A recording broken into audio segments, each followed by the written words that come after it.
There is, up in the sky, information pollution.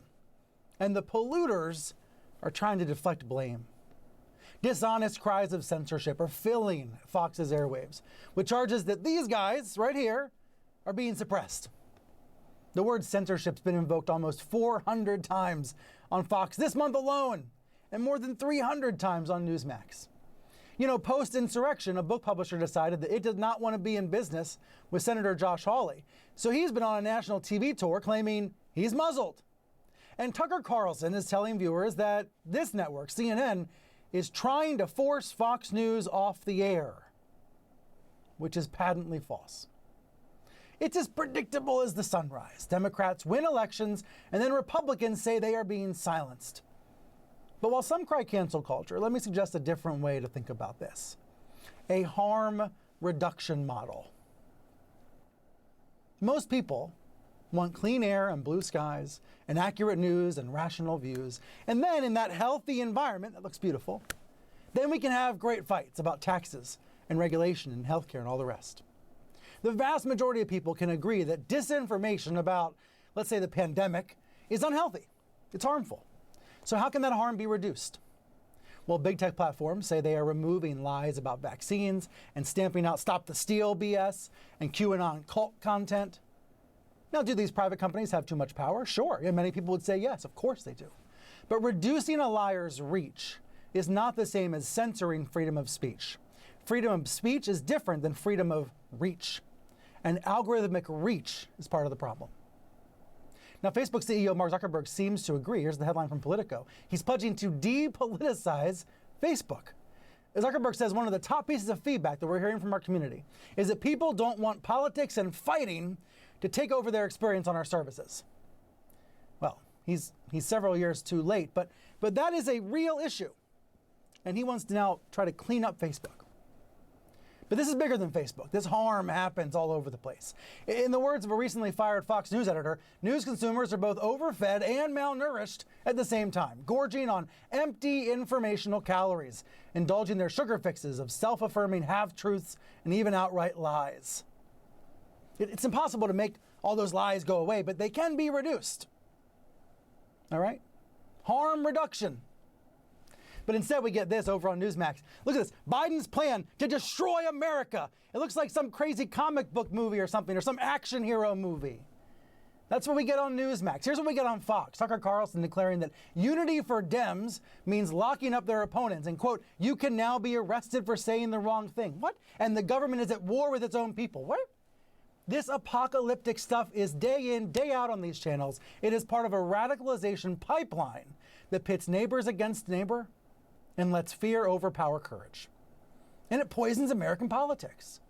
To borrow the pollution metaphor again, the people who live closest to the factory, who ingest most of the pollution, they get the sickest.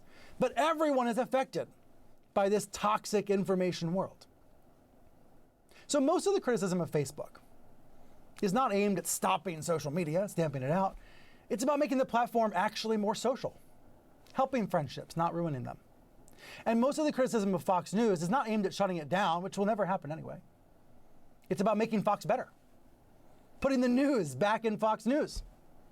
They keep going the other way. If Fox is going to keep transitioning into the 24/7 Tucker channel, then maybe it belongs next to Sci-Fi on your channel lineup, not MSNBC. These need to be nuanced conversations, not edicts, not orders. This is complicated, but harm reduction is possible. Harm reduction is possible by adding more news and less opinion to the content.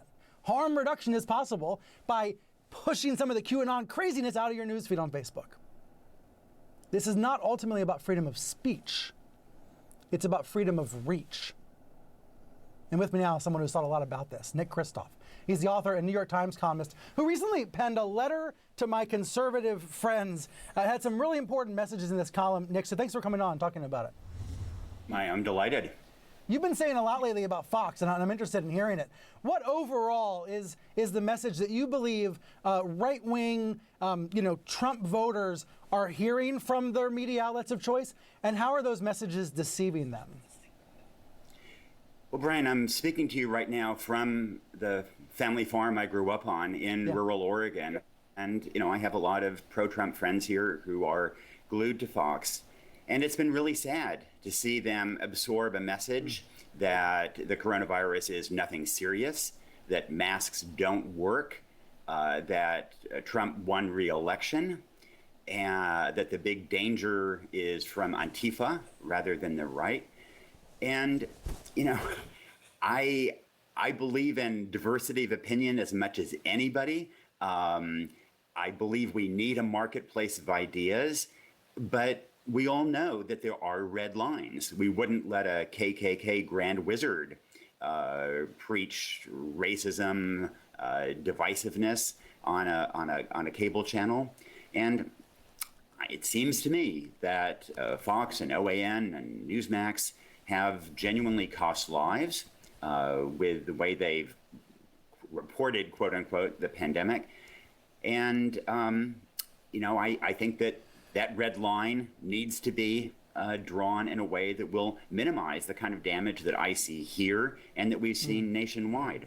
It's not about censorship today. On the pandemic, we're at the last day of January. This is the deadliest month of the pandemic in America thus far. There are some signs that we're trending in the right direction, starting to come down from those awful high levels of hospitalizations. But this month, this has been the worst month yet in the pandemic. And yet that story is not frequently told from these pro-Trump right-wing sources. And they are still very much pro-Trump. I know Trump is the former president, but these outlets are still more Trumpy than they are Republican. And I think that's an important distinction. You wrote in your column that you feel like a lot of folks are being deceived by these outlets, that they're being conned. So you're saying the profit model is part of the problem, right? Yeah, exactly. I mean, look, I had friends here who reached out to me because they were concerned after watching Fox that they were going to be locked up in re-education camps for supporting Trump. And, at one level, that was ridiculous, but it also pained me. And, this is the kind of thing that led Ashley Babbitt to go and invade the Capitol and get shot. And it's what leads Fox viewers to disdain masks, to avoid vaccination. I think we recognize that if a major network were encouraging people to drink arsenic to improve their complexion, then advertisers would desert that network and cable companies wouldn't carry that network. And it feels to me as if some of the extreme right-wing media organizations are doing something very similar. Fox News is definitely the Trump administration in exile now. Stephen Miller all over the channel. They just hired Larry Kudlow. They're in talks with Kayleigh McEnany. Your message in your column is that people shouldn't be forced to subsidize Fox News in their basic cable packages. Now, Tucker will say you're trying to destroy the channel. What are you actually arguing? I'm trying to save a right-wing opposition, which we need to keep us honest. And, I'm progressive. I think it's really important that there are sensible right-wing critics who hold my feet to the fire, who will disagree with me. But that doesn't mean that we need extremists who are preaching things that end up killing people. And at the end of the day, it also strikes me as deeply offensive when we all buy products that then support that kind of hatred and disinformation. And when we have to pay, as you say, for cable packages that then subsidize companies that are doing a lot of damage, mostly to their own audience, but to some degree to the country as a whole. I got to tell you, the sources I have at Fox, they are concerned about the extremist content on that network. They are worried about it just like you are. So you're far from the only one.